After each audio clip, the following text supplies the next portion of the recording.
Good morning students.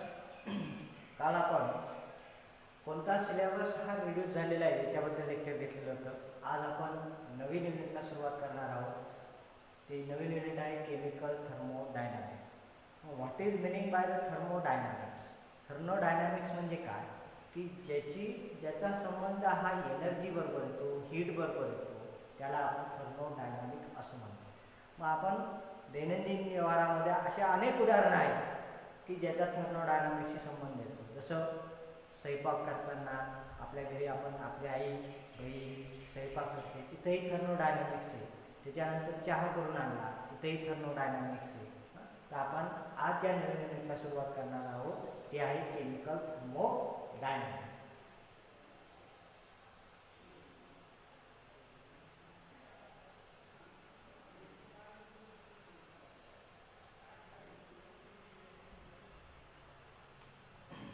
Introduction. What is meaning by the thermodynamics? The branch of chemistry. The branch of chemistry that deals with the energy change in physical and chemical process. The branch of chemistry that deals with the energy changes in physical and chemical process. जे भौतिक गुणधर्म किंवा रासायनिक गुणधर्म असतील त्याच्यामध्ये जो काही बदल झाला तो बदल कोणाच्या संबंधित आहे? एनर्जी, उष्णतेशी संबंधित आहे. त्याला आपण काय म्हणणार? थर्मोडायनामिक्स. मग what is meaning by the chemical thermodynamics?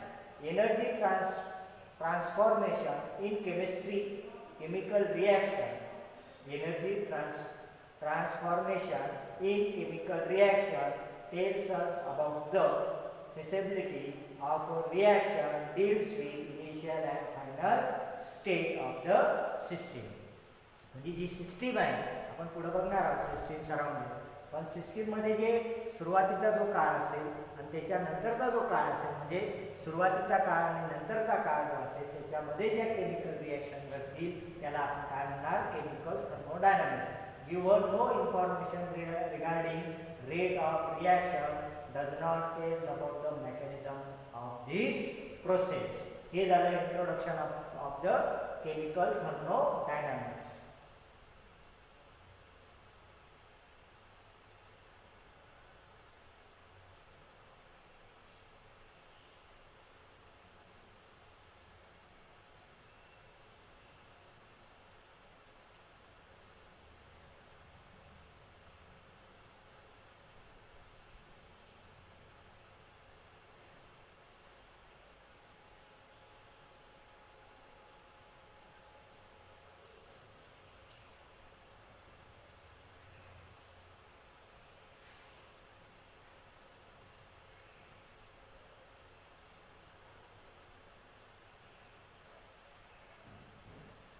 Basic concept. आता बेसिक कन्सेप्ट कोणते आहेत त्या केमिकल थर्मोडायनामिक्समध्ये ते बघू. सर्वात पहिले system. A portion of the universe choose to study the thermodynamic property. म्हणजे जे युनिवर्स सिस्टीम असेल ज्याला आपण अभ्यासण्यासाठी जी थर्मोडायनामिक प्रॉपर्टी जी घेतली त्याला म्हणणार तुम्ही system. Surrounding all other parts of the universe outside the system where the observation are made. म्हणजे सिस्टीमच्या बाहेर जे काही असेल त्याला म्हणणार तुम्ही सराउंडिंग. फॉर एक्झाम्पल समजा तुम्ही स्वयंपाक करत असताना प्रेशर कुकरमध्ये जर आपण खिचडी केली तर त्या खिचडीची जी प्रोसेस झाली ती काय झाली? सिस्टीम. आणि आजूबाजूचं काय झालं? त्याचं surrounding. The system it is a portion of the universe to study the thermodynamics property. ज्याच्यामध्ये थर्मोडायनामिक्स प्रॉपर्टीचा अभ्यास केला जातो त्याला म्हणतात सिस्टीम. आणि सराउंडिंग म्हणजे काय की all other parts of the universe outside the system. म्हणजे आउटसाइड द सिस्टीम, सिस्टीमच्या बाहेर जे असतील त्याला म्हणणार तुम्ही surrounding. What is boundary?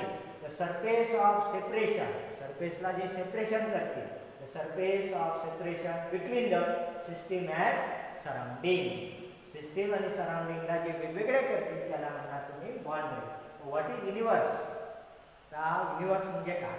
System plus surrounding. System आणि सराउंडिंग मिळून काय तयार होईल? Universe.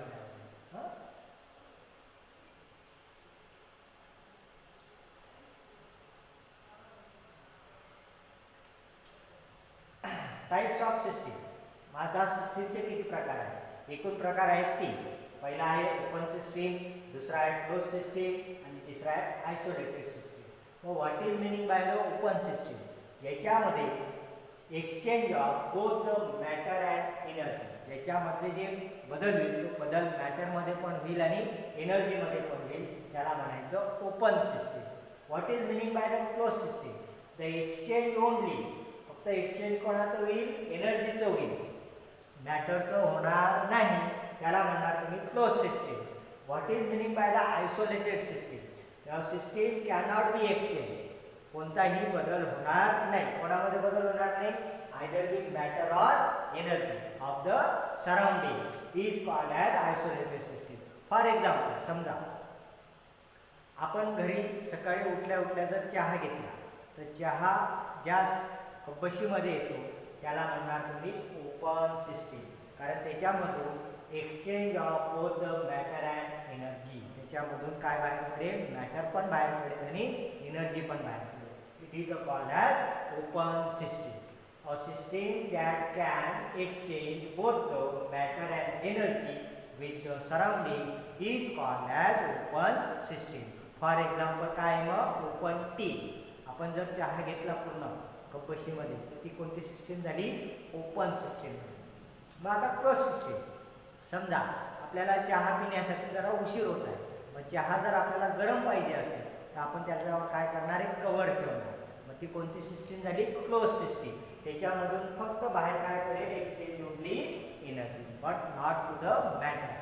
A system can exchange only energy, फक्त काय बाहेर पडेल? Energy but not matter with its surrounding is called as close system. समजा तो चहा जर आपण थर्मासमध्ये ठेवला तर त्याच्यामधून एनर्जीही बाहेर पडणार नाही आणि मॅटरही बाहेर पडणार नाही. A system that cannot exchange either matter or energy with its surrounding is called as isolated system. मग सिस्टीमचे किती प्रकार आहेत? 3. एक ओपन सिस्टीम, दुसरा आहे क्लोज सिस्टीम आणि तिसरा आहे isolated system.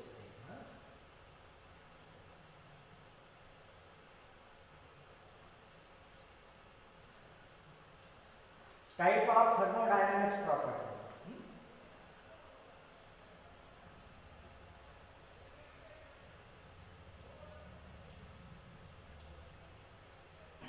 Types of thermodynamic property. मग आता कोणत्या प्रॉपर्टी? जे थर्मोडायनामिकच्या 2 प्रॉपर्टी आहेत.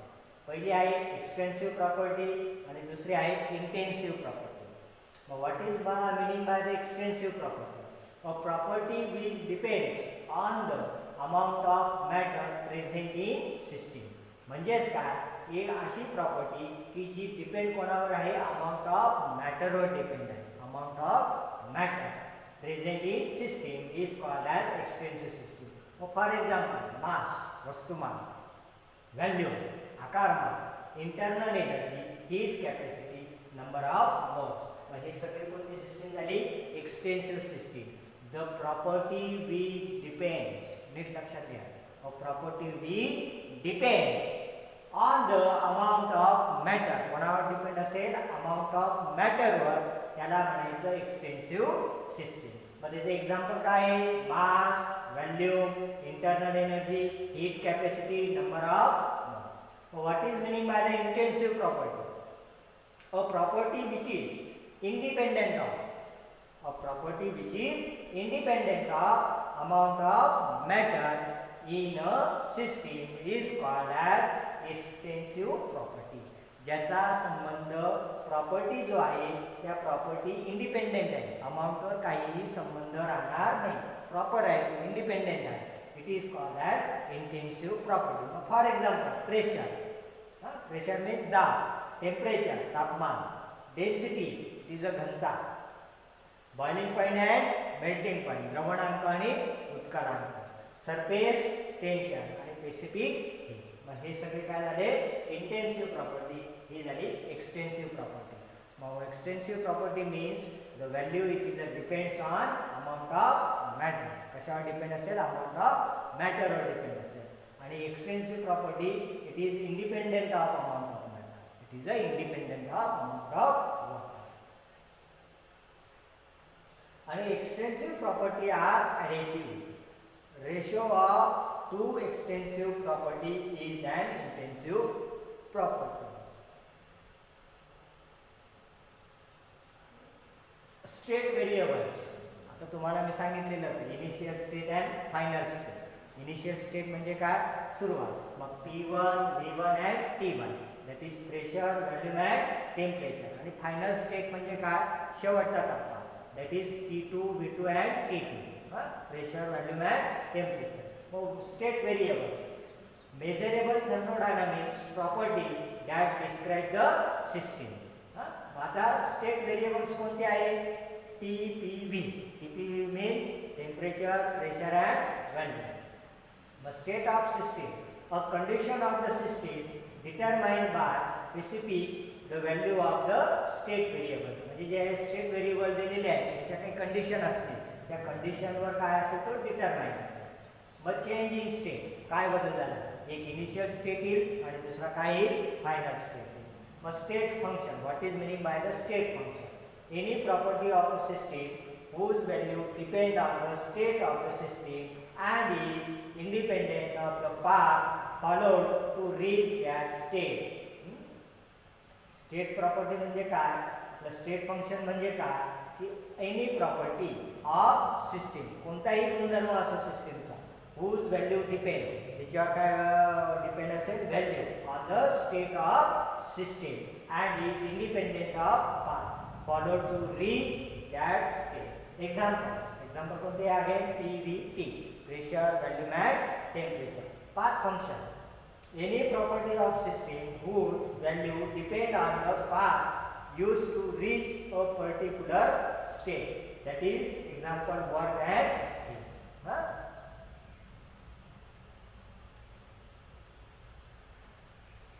Thermodynamic equilibrium. What is meaning by the thermodynamic equilibrium?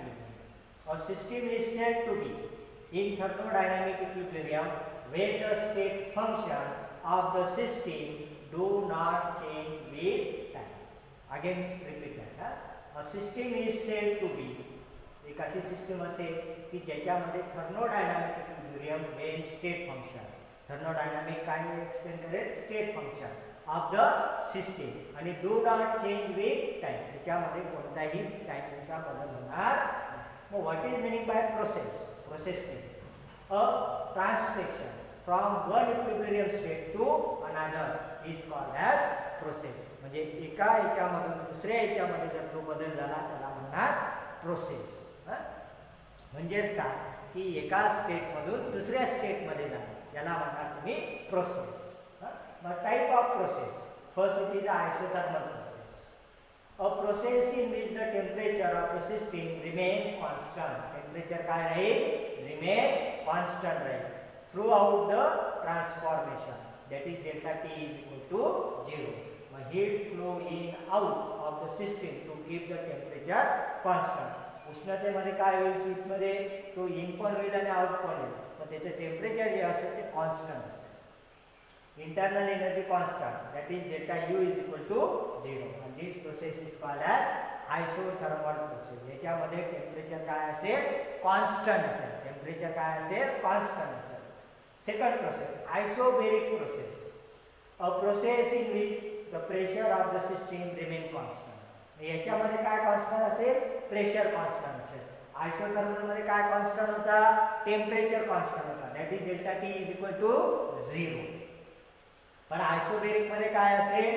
Pressure हा कॉन्स्टंट असेल, that is delta P is equal to 0 and reaction carried out in a open vessel. जी reaction असेल ती ओपन याच्यामध्ये आणि कॉन्स्टंट ॲटमॉस्फेरिक प्रेशर. मग आता इथं दोन प्रोसेस शिकलात आपण, एक आयसोथर्मल, दुसरे आयसोबेरिक. आयसोथर्मल मध्ये काय होईल? Temperature it is a constant. Isobaric मध्ये काय होईल? Pressure it is a constant. Third, isoporic process, a process in which volume of the system remain constant. त्याच्यामध्ये काय कॉन्स्टंट असेल? व्हॉल्यूम कॉन्स्टंट असेल during the transformation, that is delta V is equal to 0. Reaction carried out in close vessel. याच्यामध्ये कोणती reaction होईल? Close vessel. तिथं मागे काय होता? ओपन वेसल होता. आणि चौथी जी असेल ती असेल adiabatic process. a process in which there is no exchange of heat between the system and its surrounding, that is Q is equal to 0. Now what is the differences between the, परीक्षेला विचारलं जाऊ शकतं की what is the difference between the isothermal process and adiabatic process, दोघांमध्ये काय फरक आहे. मग त्याचे पॉइंट दिलेले. पहिला पॉइंट, आयसोथर्मल मध्ये काय होईल, temperature of the system remain constant, त्याच्यामध्ये टेम्परेचर कॉन्स्टंट असतो. तिथं काय होईल, temperature of the system increases or decreases, तो कमी पण होऊ शकतो आणि वाढू पण शकतो.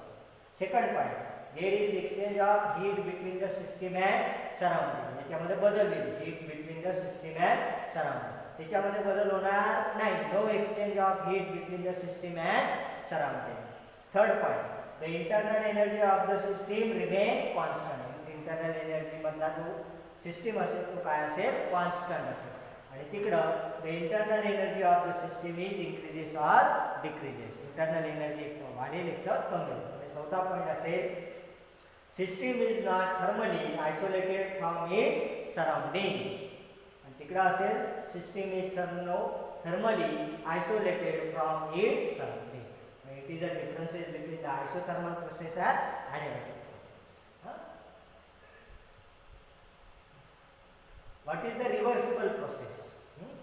आता रिव्हर्सिबल प्रोसेस म्हणजे काय, इथे एक डायग्राम काढलेली आहे.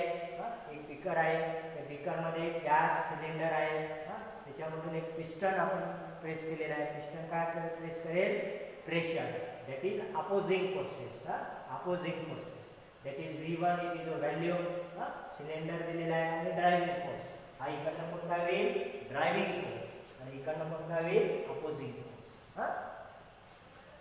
Any process conducted in a such a manner that every stage the driving force is only infinitely greater than the opposing forces, म्हणजे ड्रायव्हिंग फोर्स आणि अपोजिंग फोर्स हे एकमेकांच्या विरोधात असेल, and which can be reversed by a slightly increases in the opposing force is called as reversible process.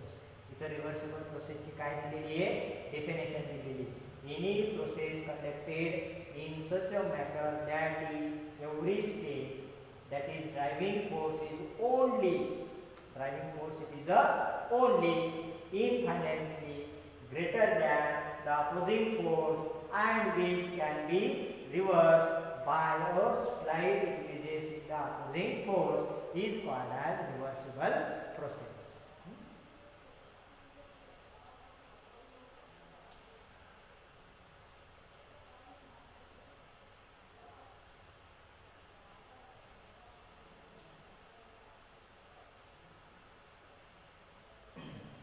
Features of reversible process, माझ्या आता reversible प्रोसेसचे features काय आहे.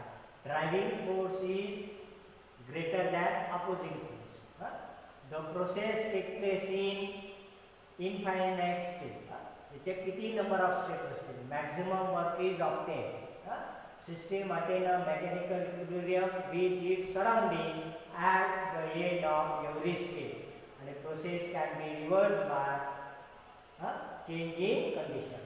But what is the differences between the reversible process and irreversible process? तुम्हाला difference दिलेला आहे. Driving force is greater than opposing force, driving force much greater than opposing force, हा पहिला पॉईंट. दुसरा, process take place in indefinite step, process take place is finite step. Work done is maximum, work done is not maximum. System mechanical equilibrium with its surrounding at the end of every stage. System attain mechanical equilibrium with surrounding at initial and final stage. And पाचवा point आहे, process can be reversed by indefinitely change in condition. And process cannot be reversed by the indefinitely change in condition. मग हे झालं तुमचं reversible and irreversible process. आजचं जे lecture आहे ते इथपर्यंतच आहे. याच्या पुढचा जो भाग असेल पुढच्या वेळेस टाकेल. काही समजलं नसेल मला फोन करा, आणि इथे जेवढ्या PPT दाखवलेल्या आहेत त्या तुमच्या नोटबुकमध्ये राईट डाऊन करा. तोपर्यंत गुड बाय.